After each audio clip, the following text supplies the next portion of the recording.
السلام عليكم ورحمة الله وبركاته. أعظم سد في التاريخ هو سد فمي وفمك عن الناس. جاء في الحديث عن النبي صلى الله عليه وسلم: أمسك عليك لسانك وليسعك بيتك وابكي على خطيئتك، أو كما قال عليه الصلاة والسلام. فأمسك لسانك وسد فمك عن الكلام في أعراض الناس، وعن الغيبة، وعن النميمة، وعن الكلام الذي لا يغني ولا يسمن من جوع.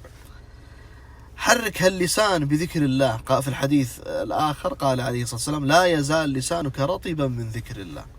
فرطب لسانك بالتسبيحات والصلاة على النبي صلى الله عليه وسلم والاستغفار والذكر، هذا الذي ينفعك يوم ينظر المرء ما قدمت يداه ويقول الكافر: يا ليتني كنت ترابا.